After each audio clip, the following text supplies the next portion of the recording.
Justice ഉണ്ണിത്താന്റെ മകൾ നിരഞ്ജനയുമായുള്ള വിവാഹത്തിന് സുധിയെ നിർബന്ധിക്കുന്ന Jayanti. റെയ്ഡിന് order ചെയ്തതും അമ്മയുടെ വാക്ക് കണക്കിലെടുത്ത് പോലീസിനെ പിന്തിരിപ്പിച്ചതും അച്ഛൻ തന്നെ. കണ്ണൂരിൽ ഹോട്ടലിൽ പോലീസ് വന്നതിൽ സുധിക്കുള്ള സംശയം ശബരിയോട് പറയുന്നു. അർച്ചനയെ ഒഴിവാക്കാൻ വിശ്വനാഥൻ 10 ലക്ഷം രൂപ നൽകിയ കാര്യം രാജപ്പൻ രേവതിയോട് പറയുന്നു. 10 ലക്ഷം രൂപ 3-4 ജില്ല വിട്ടു വെക്കോളാനാ SP ഓർഡർ. രാത്രി മഴ തുടരുന്നു.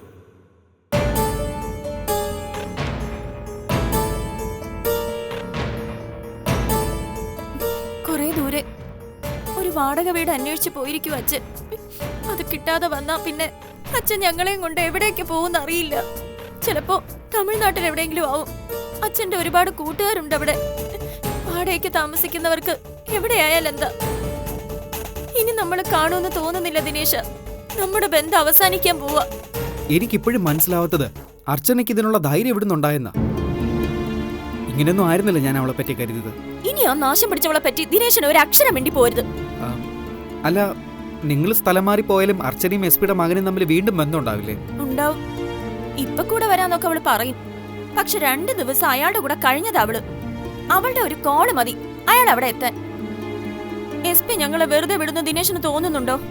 അയാള് പറഞ്ഞതുപോലെ വ്യഭിചാര കേസിന് എന്നെ അമ്പിളിയും കൊടുക്കും. രേവതി, സംഗതി നിസ്സാരമൊന്നുമല്ല. വലിയവരോട് കളിച്ചാ നമ്മളെ പോലുള്ളവർ തോറ്റുപോകത്തേ ഉള്ളൂ. ഒന്നിച്ചൊരു ജീവിതം നമ്മൾ എത്ര സ്വപ്നം കണ്ടതാ. അതാ ഇപ്പൊ ഇല്ലാതാവാൻ പോകുന്നേ. എന്നെ വിധിക്ക് വിട്ടുകൊടുക്കാൻ ദിനേശന് കഴിയോ?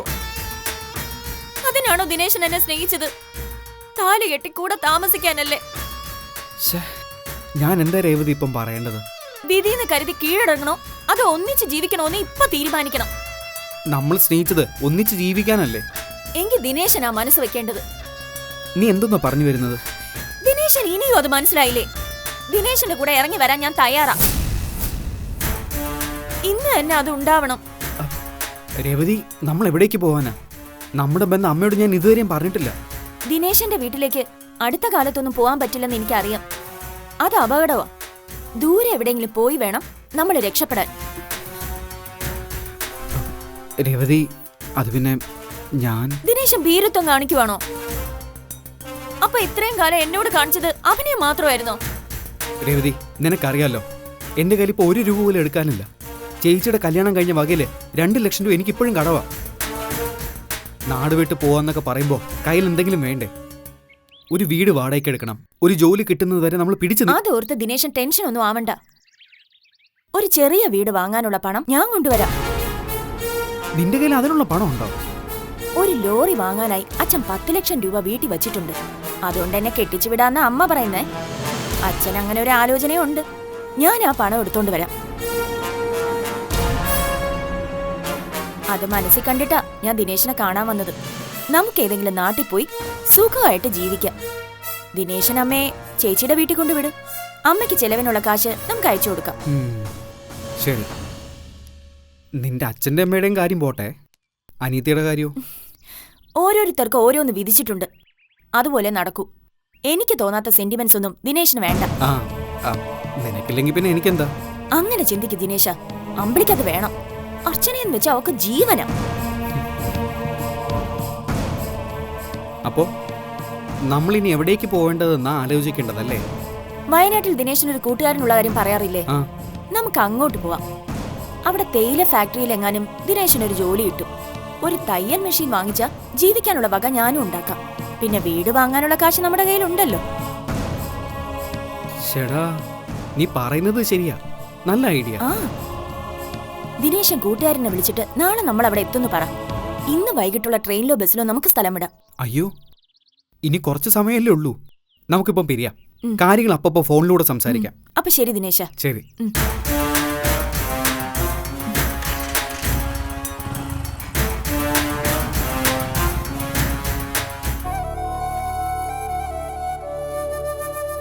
എന്നിട്ട് നോക്ക്, ഡൈനിങ്, ഇത് അടുക്കള, എല്ലാ സൗകര്യമുണ്ട്. വാ, നമുക്ക് അങ്ങോട്ട് നിൽക്കാം. നടന്നോ.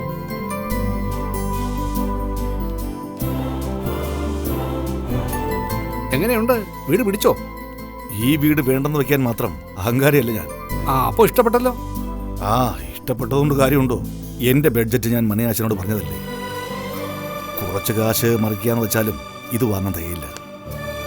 അല്ല അത് പിന്നെ രാജപ്പ പോകാൻ വരട്ടെടോ. കുറച്ച് കാശ് കൂടി മറിക്കാൻ പറ്റുമെങ്കിൽ വീട് ഞാൻ വാങ്ങിച്ചു തരാം. നടക്കുന്ന കാര്യമല്ല ആശാനെ, നേരം കളയാതെ സ്ഥലം വിടാൻ നോക്കാം. ഞാനല്ലേ പറയുന്നേ, ഹൗസ് ഓണർ ആര്യങ്കാവില്ല. അയാൾക്കിപ്പോ വീടൊന്ന് വിറ്റ് കിട്ടിയാൽ മതി. ആൾപ്പാർപ്പില്ലാതായിട്ട് കുറേ നാളായി. നിങ്ങൾ വരുന്നറിഞ്ഞ് ഞാൻ രാവിലെ ആളിനെ നിർത്തി വെടിപ്പാക്കിയതാ. അപ്പോ എന്തോ കാര്യമുണ്ടല്ലോ. ആ കാര്യമുണ്ട്, പക്ഷേ അത് പറയാൻ താൻ സമ്മതിച്ചിട്ട് വേണ്ടേ? വല്ല പ്രേതബാധയുള്ള വീടാണോ? പ്രേതബാധയൊന്നും ഉണ്ടായിട്ടല്ല, തൊട്ടടുത്തല്ലയോ ഞാൻ താമസിക്കുന്നേ. 1 കൊല്ലം മുമ്പേ ഇവിടെ വാടകയ്ക്ക് താമസിച്ചിരുന്നത് ഒരു കുടിയനും അവന്റെ കുടുംബവുമാണ്. എന്നും ചീത്തവിളിയും ബഹളവും. ദേ അവിടെ ഒരു മാവുണ്ടായിരുന്നു. ഒരു രാത്രി അവൻ കയറി അങ്ങ് തൂങ്ങി. അതിനുശേഷം ആരും ഇങ്ങോട്ട് വന്നിട്ടില്ല. ആ ഇതിൽ നോട്ടമുള്ള ചിലര് പിന്നെ കളിക്കുന്നുണ്ട്. ഇവിടെ ഉള്ള ആർക്കും കൊടുക്കില്ല എന്നുള്ള വാശിയില്ല ഹൗസ് ഓണർ. എന്തു പറയുന്നു? മണിയാശാനൊന്ന് ഒതുക്കിത്താ. താമസിക്കുന്ന വീട്ടിൽ നിന്ന് നാളെ ഇറങ്ങണമെന്നാ പറഞ്ഞിരിക്കുന്നത്. ഞാൻ ഒതുക്കിത്തരാം. ഞാൻ ഇതൊന്ന് കൂട്ടിക്കോട്ടെ.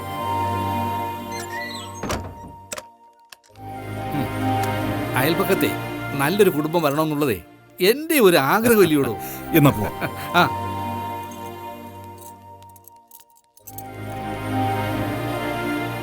വണ്ടി ആര്യങ്കാവിലേക്ക് കിട്ടും.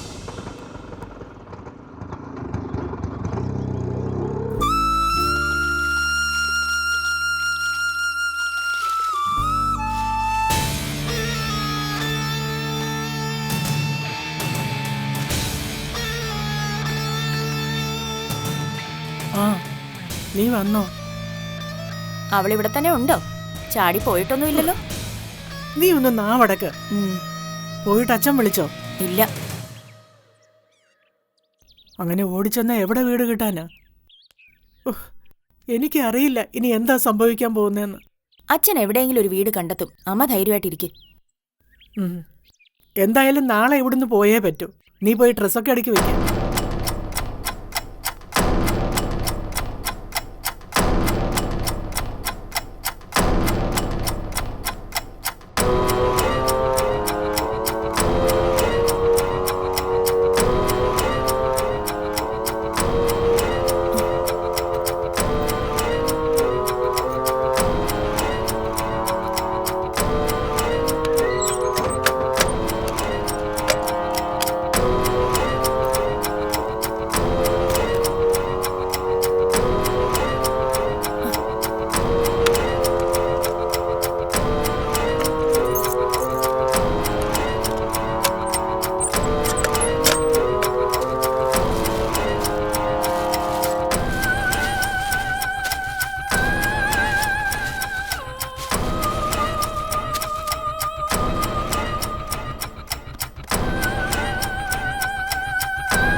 അമ്മേ അമ്മേ ഓ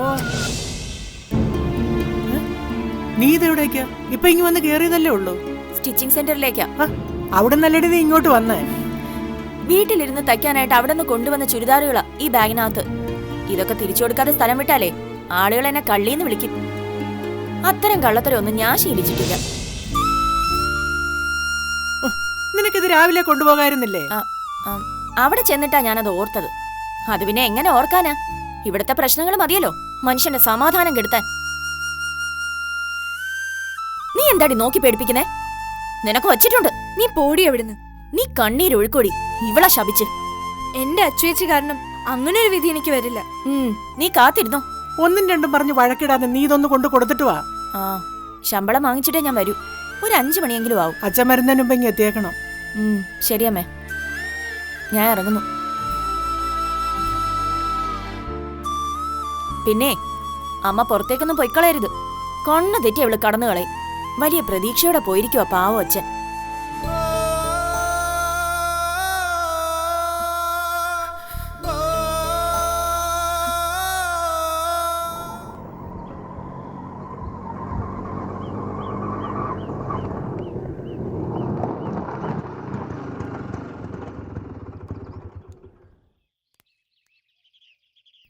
വാ.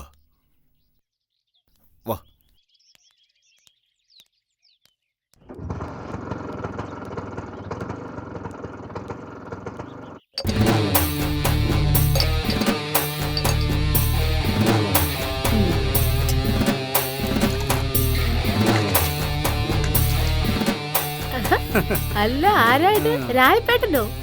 മണിയാശാനും ഉണ്ടല്ലോ. രായപ്പേട്ടൻ ഈ വഴിയൊക്കെ മറന്നെന്നാ ഞാൻ കരുതിയേ. ഒരു ലോറി ഡ്രൈവർ അങ്ങനെ പോയ വഴിയൊക്കെ മറക്കോടി കാർത്തിയാനേ. എങ്കിലും കണ്ടിട്ട് കൊറേ കാലമായില്ലേ ഏട്ടാ.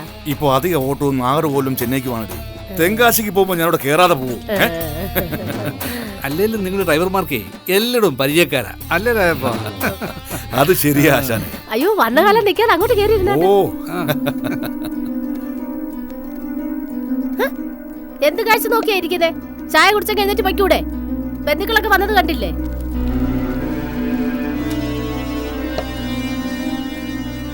നിങ്ങൾ ഇങ്ങോട്ടിരുന്നേ, ഇങ്ങോട്ടിരിക്കേ. ഞാനേ ഇപ്പൊ വരാട്ടോ.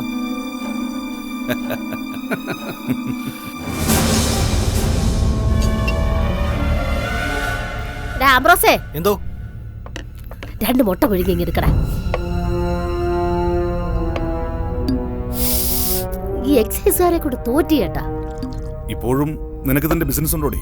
അത് നിർത്താൻ പറ്റുവേട്ടാ. കള്ളു വാർത്തയിരുന്നൊരു പേര് വീണ് പോയില്ലേ? ഇക്കാലത്ത് ചായക്കട കൊണ്ട് മാത്രം ജീവിച്ചു പോകാൻ പറ്റില്ല. പിന്നെ ഈ മണിയാശാനെ പോലെ വിശ്വാസമുള്ളവർക്ക് ഞാൻ കൊടുക്കും. അല്ല, ഈ മണിയാശാനെ രായപ്പേട്ടൻ എവിടുന്ന് കിട്ടി? ഞാനിങ്ങോട്ട് താമസം മാറാൻ പോവാടി. സത്യമാണോ രായപ്പേട്ടൻ പറയുന്നേ? സ്വന്തമായിട്ട് കുറച്ച് ഭൂമിയും ഒരു വീടും വാങ്ങണമെന്നത് ഒരു ആഗ്രഹമായിരുന്നു. സിറ്റിയിൽ വീട് വാങ്ങാനുള്ള സ്ഥിതിയൊന്നും എനിക്കില്ലെന്ന് നിനക്കറിയാലോ. അപ്പോഴാ മണിയാശാനെ പരിചയപ്പെടുന്നത്. എന്നിട്ട് വീട് വാങ്ങിയോ? ഒരു വീട് കണ്ട് വിലയുറപ്പിച്ചു, അഡ്വാൻസും കൊടുത്തു. നാളെ ഞങ്ങൾ താമസിക്കാനെത്തും. പിന്നെ രജിസ്ട്രേഷൻ ഉള്ളൂ. എവിടാ മണിയാശാനെ? എന്റെ വീട്ടിനടുത്ത് തന്നെ. നിനക്കറിയത്തില്ലയോ ആ അമ്പാടി ഗോപാലകൃഷ്ണന്റെ വീടേ? മനസ്സിലായി മനസ്സിലായി. അതെന്തായാലും നന്നായി. ചേട്ടൻ ഇങ്ങോട്ട് തന്നെ പോന്നല്ലോ. പിള്ളേര് 3 കെട്ടുപ്രായം തികഞ്ഞു. എനിക്കെന്തെങ്കിലും പറ്റിപ്പോയാ കേറിക്കിടക്കാൻ അവർക്ക് ഇടം വേണ്ടേ? അല്ല, ചേട്ടൻ 2 പെമ്മക്കളല്ലേ? അതൊക്കെ പറയാം. നീ വന്നേ. ആശാനെ, ആശാൻ കഴിക്കും. ഞാനിതാ വരുന്നു. വാ.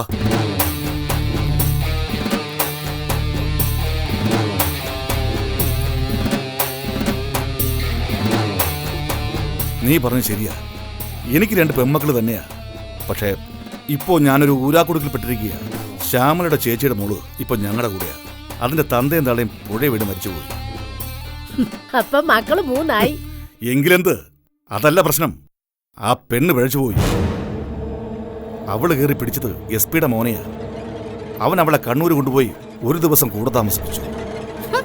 പെണ്ണ് കൊള്ളാലോ. SP വിവരം അറിഞ്ഞു. പെണ്ണിനെയും കൊണ്ട് കടന്നുകളയാനാ അയാൾ ആവശ്യപ്പെട്ടിരിക്കുന്നത്.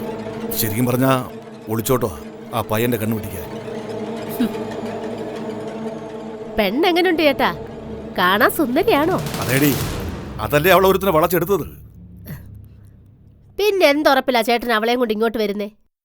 അവൾ അവനെ വിളിച്ചു വരുത്തില്ലേ? അതിനു മുമ്പ് എനിക്ക് അവളെ പൂട്ടണം. ഞാനത് ചെയ്തില്ലെങ്കിൽ എനിക്ക് നഷ്ടപ്പെടാൻ പോകുന്നത് എന്റെ മക്കളെയാ. SP അവരെ ഉന്നം വെച്ച് കഴിഞ്ഞു. ചേട്ടൻ അവളെയും കൊണ്ടിക്ക് പോരെ. ബാക്കി കാര്യമൊക്കെ ഈ കാർത്തിയായനി.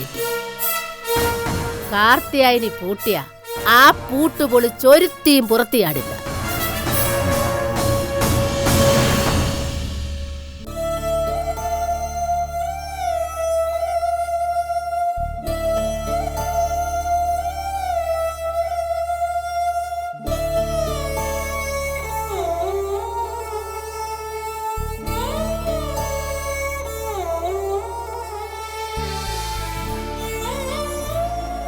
പോയിട്ട് എന്തായിന്ന് ഒരു വിവരമില്ലല്ലോ. ഏത് നാട്ടിലേക്കാ പോയെന്നും അറിയില്ല. പെട്ടെന്നൊരു വാടക വീട് കിട്ടുമെന്ന പ്രതീക്ഷയൊന്നും എനിക്കില്ല. നാളെ ഇവിടുന്ന് പോയേണ്ടി വരുമോ അമ്മേ? അതിന് മാറ്റമൊന്നുമില്ല. നിന്റെ അച്ഛൻ്റെ ഏതെങ്കിലും പരിചയക്കാരുടെ വീട്ടിലേക്കായിരിക്കും പോവുക. നടക്കാൻ പോകുന്ന അതാ. ആരാ എന്താണെന്നറിയാതെ ഓടിച്ചെന്ന് ചോദിച്ച ആരെങ്കിലും വീട് തരുമോ? പോയതുപോലെ തിരിച്ചിങ്ങ് പോരും. ഇനി വല്ല കൂട്ടുകാരുടെ വീട്ടിലേക്ക് പോവാന്ന് വെച്ചാ തന്നെ 4-5 പേർക്ക് ആരഭയം തരാനാ? പോകുന്നെങ്കിൽ തമിഴ്നാട്ടിലേക്കാവും. നിന്റെ അച്ഛൻ അതിനെ തയ്യാറാകും. അയ്യോ, അപ്പൊ എന്റെ പഠിത്തം? പഠിച്ചങ്ങ് ഡോക്ടറാകാന്ന് പറഞ്ഞിരിക്കുക. എന്ത് കണ്ടിട്ടാടി നീ മോഹിക്കുന്നേ? കിട്ടിയ ജീവനും കൊണ്ട് രക്ഷപ്പെടാനല്ല നോക്കണ്ടേ. രേവതിയെ നിങ്ങളുടെ അച്ഛൻ വിളിച്ചിട്ടുണ്ടാവും. അവള് വരുമ്പോ അറിയാം. കൊണ്ടുപോകാനുള്ളതൊക്കെ ഒരുക്കി വെച്ചോ.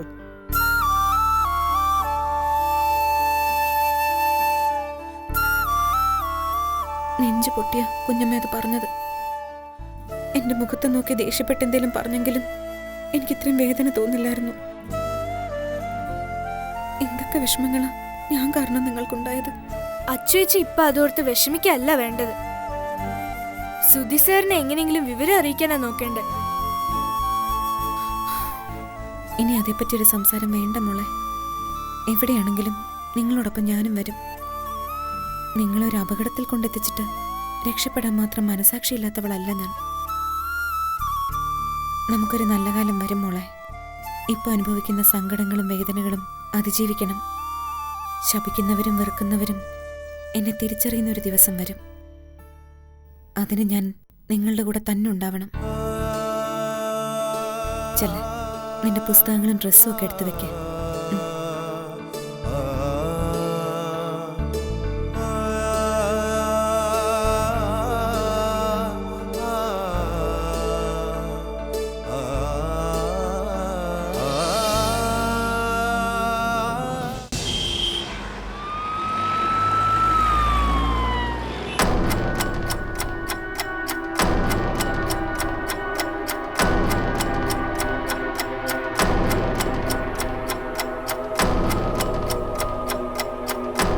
ദൈവമേ, ദിനേശൻ എത്താന്ന് പറഞ്ഞ സമയം കഴിഞ്ഞല്ലോ.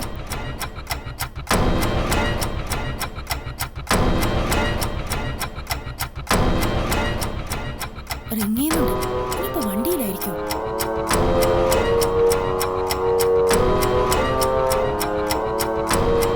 4:30 ട്രെയിൻ.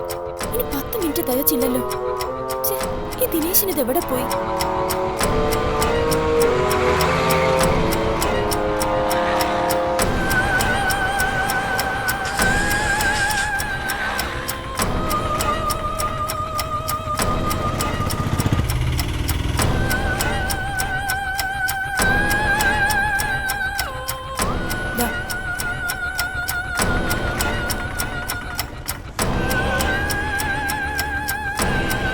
ദിനേശ, ദിനേശ,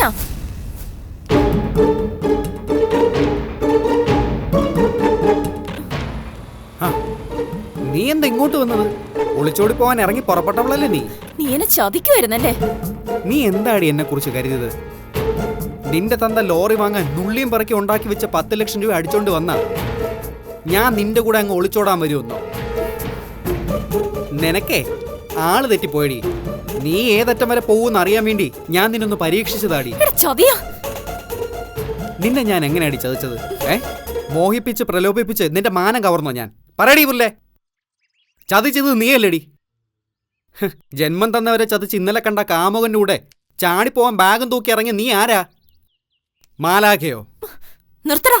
ഇല്ലടി, എനിക്ക് പറയാനുള്ളത് കേൾക്കാനല്ലേ നീ ഇപ്പൊ ഇങ്ങോട്ട് വന്നത്. നീ ഇനി അത് കേട്ടിട്ട് പോയാ മതി. തന്തയും തള്ളയും കൂടപ്പുറപ്പ് ഒരു ആപത്തിൽപ്പെട്ടപ്പോ വീട്ടിലുള്ള സമ്പാദ്യം മുഴുവൻ അപഹരിച്ച് കാമുകന്റെ കൂടെ കടന്നുകളയാൻ പ്ലാനിട്ടുള്ളല്ലേ നീ? നിന്നെ ഞാൻ എങ്ങനെ വിശ്വസിക്കണം? നാളെ എന്നെക്കാൾ യോഗ്യനെന്ന് തോന്നുന്ന മറ്റൊരുത്തനെ കണ്ട എനിക്ക് വിഷം തന്ന് കൊല്ലാനും നീ മടിക്കില്ല. നിന്നെപ്പോലുള്ള അവളുമാര് ഒരു കാമുകനെ കണ്ടെത്തിയ സ്വന്തം കുഞ്ഞിനെയും കെട്ടിയനെയും വരെ വകവരുത്തും. അതിലടിപ്പം കണ്ടോണ്ടിരിക്കുന്നത്. നീ ഒരാണാണോടാ? നിനക്ക് നട്ടലില്ലെന്ന് പറയടാ. എടി, എന്റെ നട്ടൽ അവിടെ തന്നെ ഉള്ളതുകൊണ്ടാണടി നിന്നൊപ്പം തൊള്ളൻ എന്നെ കിട്ടാത്തത്. ഒക്കത്തൊരു കൊച്ചിനെയും വെച്ച് എന്റെ മുമ്പിൽ വന്ന് കരഞ്ഞു പിഴിയാൻ യോഗമില്ലാത്തോണ്ടാണോടി ഞാനൊരാണല്ലെന്ന് നീ സംശയിക്കുന്നത്? എടി, നട്ടലിന് ആണത്തം ഉള്ളതുകൊണ്ടാണടി ദിനേശൻ നിന്റെ മുമ്പിൽ ഇതേ ഇങ്ങനെ നിവർന്ന് നിൽക്കുന്നത്. 10 ലക്ഷം രൂപ കാണിച്ച് നീ എന്നെ അടിമയാക്കാന്ന് കരുതിയോ?